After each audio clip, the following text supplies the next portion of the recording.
시장의 균형점이 깨져버린 매물들이 가끔가다 등장하게 됩니다.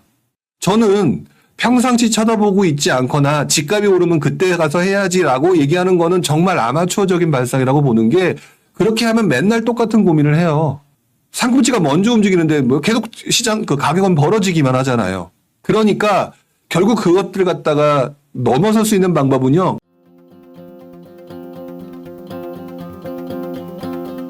갈아타기를 하고 싶은데 집에서의 반대와 이사 가고 싶은 곳이 올라 보여서 많이 아쉽네요 라고 얘기를 하셨습니다.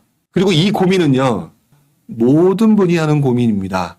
왜 그러냐면요, 집에서 반대는 남편일 수도 있고 와이프일 수도 있죠. 결국 이제 합의가 필요한 부분인데, 아까 제가 말씀드렸죠, 전세 가격 상승과 매매 가격 상승이 서로 맞물리면서 나한테 가장 유리한 게 뭐냐, 그리고 내가 감당할 수 있는 수준에서의 단계 지역으로 움직이시면 되는 거니까 그렇게 쪽으로 유도를 하셔야 되고요.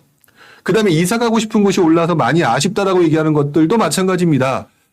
다들 내가 살고 있는 곳보다 더 좋은 곳으로 가려고 하지, 낮은 곳으로 가려고 하지 않아요. 문제는 내가 사는 곳보다 상급지로 가려고 하는 곳들이 훨씬 더 비싸게 되어 있습니다. 그리고 가격이 오르게 되면 꼭 상급지부터 올라요. 이게 당연한 현상이죠. 그렇기 때문에 이 고민은요, 본인 혼자만 하는 게 아니라 모든 사람이 하는 고민이라는 거죠. 그렇기 때문에 여러분들이 이것들을 전략적으로 어떻게 접근해야 되느냐에 대한 고민들을 하셔야 되는 거지, 상급지 이동 그 자체를 고민하실 필요가 없어요. 첫 번째, 내가 청파구 잠실 가고 싶다라고 한다면 잠실이라고 하는 거를 한 방에 해결하겠다는 얘기인데, 내가 지금 현재 성남에 살고 있다, 그래서 잠실로 들어가고 싶다라고 얘기했을 때는 그 전 단계로 들어갈 수 있는 곳들을 찾다 보면은요, 가격이라고 하는 부분은요, 시장 상황에 따라서, 그 다음에 이 집의 매도자의 상황에 따라서, 또는 매도자가 뭐 사업의 실패라든지 또는 시장 분위기를 모른다든지 라고 하는 그런 것들로 인해서 실제 시세보다 다르게 나오는, 즉 다시 말해서 시장의 균형점이 깨져버린 매물들이 가끔가다 등장하게 됩니다. 저는 평상시 쳐다보고 있지 않거나 집값이 오르면 그때 가서 해야지라고 얘기하는 거는 정말 아마추어적인 발상이라고 보는 게, 그렇게 하면 맨날 똑같은 고민을 해요. 상급지가 먼저 움직이는데 뭐 계속 시장 그 가격은 벌어지기만 하잖아요. 그러니까 결국 그것들 갖다가 넘어설 수 있는 방법은요, 꾸준한 관찰과 내가 가고 싶어하는 단계보다 조금 낮은 단계까지 그 범위를 넓혀보고요. 그 다음에 시장의 균형점이라고 하는 그 가격대가 개인의 상황에 따라서 불균형상하게 깨진 것들이 자주 나옵니다. 많지는 않지만 자주 나오기 때문에 계속해서 관찰하다가 계속해서 단계별로 움직이셔야 되거든요. 그러면은 상급지에 있는 가격과 내 쪽에 있는 가격이 어느 정도 유지가 되고 있다가 붙었을 때, 이때 영끌이라고 하는 과정을 통해서 들어가는 수밖에 없어요. 그리고 상급지가 항상 상승장의 화랑이기 때문에 집을 구입하는 거는 시장이 좋지 않을 때 상급지를 구입하는 게 가장 좋은 방법입니다. 더 세부적으로 들어가면 더 복잡해지겠지만 일단 그 부분에 대한 메커니즘을 조금 이해하실 필요가 있을 것 같아요.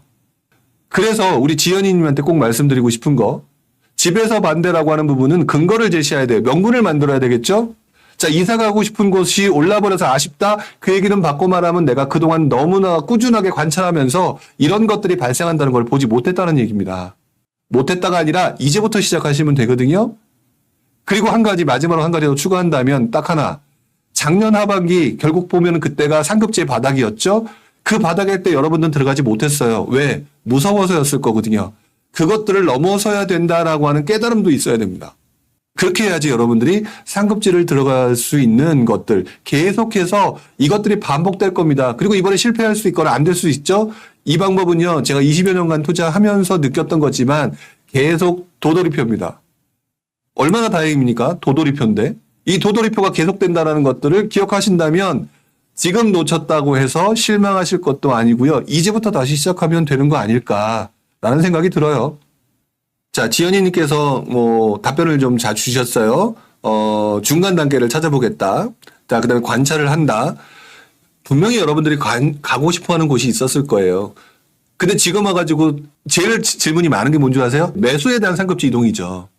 근데요, 진짜 제가 아까 지금 뭐라고 그랬냐면, 가장 낮아졌을 때 최악일 때 움직여야 된다고 얘기했는데 그때는 아무도 이런 얘기를 하지 않았다고요.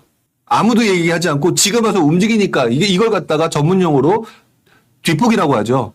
그래서 제가 과거 얘기를 많이 해드리는 이유가 뭐냐면 여러분들이 두려워하고 무서워하고 뒷북을 치는 부분들을 과거 사례를 이해하거나 알게 되는 순간 아 이런 거구나라고 하는 것들을 알면은 그 무서움과 두려움이 사라지게 된다는 말이죠.